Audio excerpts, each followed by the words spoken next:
Tonton video ini sampai selesai agar Anda tidak gagal paham.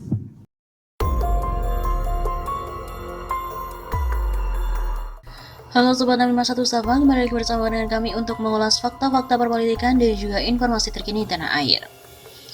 Menak Yakut dilaporkan ke polisi gara-gara bandingkan suara azan dengan gonggongan anjing.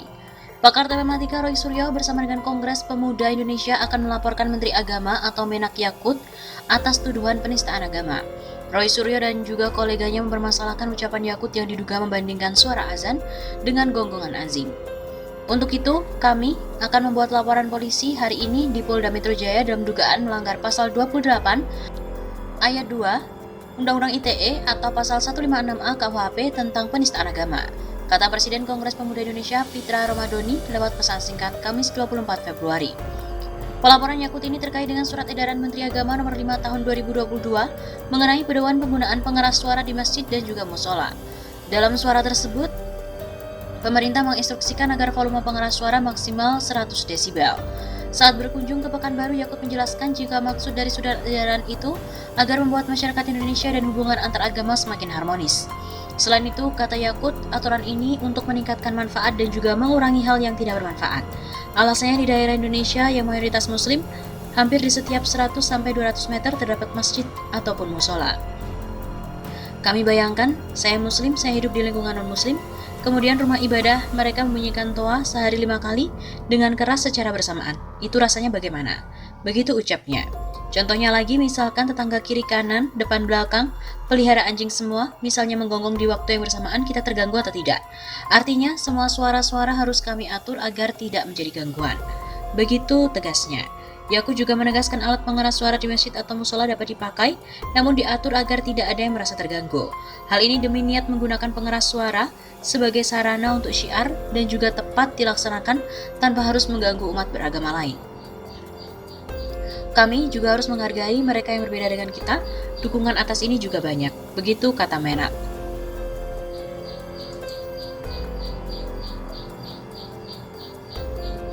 Selain itu, KUHP APA juga akan melaporkan Menak Yakut ke Mabes Polri. Koalisi Ulama Habib dan juga pengacara anti penodaan agama KUHP APA akan menyusul langkah mantan Menpora Roy Suryo yang akan melaporkan Menteri Agama Yakut Holil Komas ke Mabes Polri. Hal itu juga disampaikan langsung oleh Wakil Ketua KUHP APA, Novel Mukmin, yang menyampaikan bahwa pada hari ini, Kamis 24 Februari, pihaknya atas nama KUHP APA dan juga Korlabi akan melaporkan Yakut ke Mabes Polri. Saya dan kawan-kawan akan laporin Yakut ke Mabes Polri atas dugaan penistaan agama, ujar Novel kepada kantor berita politik RMOL. Rencananya, kata Novel, sekitar pukul 2 sore atau nanti akan segera melaporkan Yakut ke Mabes Polri terkait pernyataan Yakut yang diduga membandingkan suara toa masjid atau musola dengan suara anjing menggonggong. Jam 2-an atau paling lambat sore nanti karena saya lagi siapkan data dulu. Sebelumnya, Roy Suryo juga bersama dengan Kongres Pemuda Indonesia melaporkan Menak Yakut pada hari ini ke Polda Metro Jaya. Pelaporan ini berkaitan dengan pernyataan Yakut yang memberikan perumpamaan kebisingan suara azan dengan gonggongan anjing.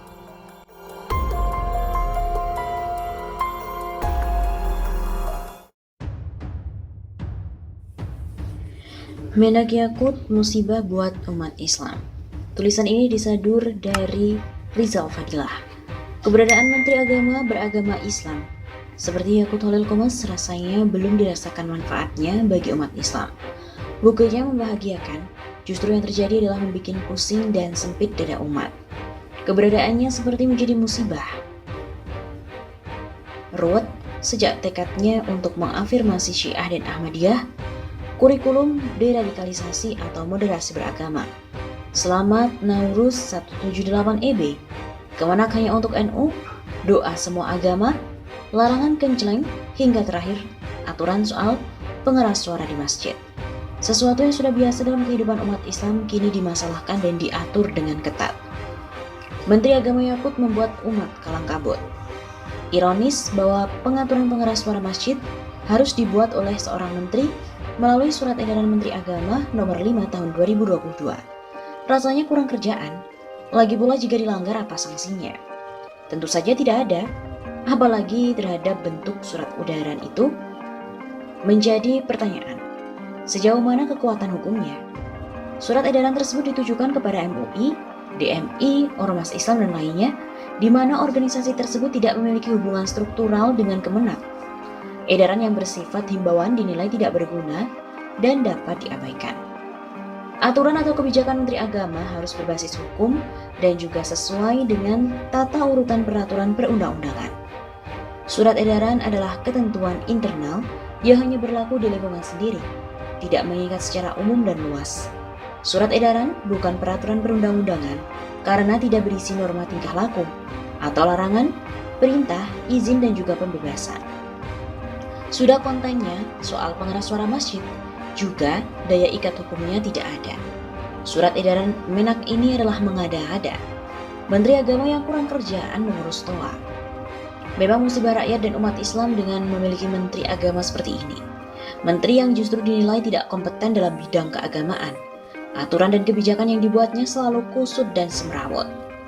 Menurut Islam, jika mendapat musibah maka kita harus mengucapkan innalillahi wa inna ilaihi raji'un. Sesungguhnya asal dari Allah, maka kembali kepada Allah.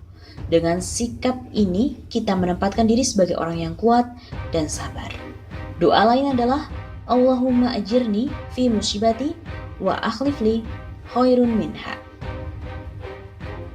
Di samping memohon pahala atas kekuatan dan kesabaran dalam menerima musibah, juga memohon agar diberi ganti dengan yang lebih baik dari keadaan ini. Jadi jika kita merasa keberadaan Menak ini atau menteri buruk lainnya sebagai musibah, maka kita berdoa agar Allah menggantinya. Setelah didahului dengan sikap sabar dan menerimanya, innalillahi wa inna ilaihi raji'un. Jika yang kita anggap musibah bagi rakyat, bangsa dan umat Islam itu adalah pemimpin yang lebih tinggi kedudukannya, maka baik pula berdoa agar diberi kekuatan dan kesabaran kepada kita, sekaligus agar diberi ganti dengan yang lebih baik. Presiden yang lebih baik dengan kabinet yang lebih amanah dan berhikmah pada rakyat dan umat, bukan hianat dan selalu menebar fitnah.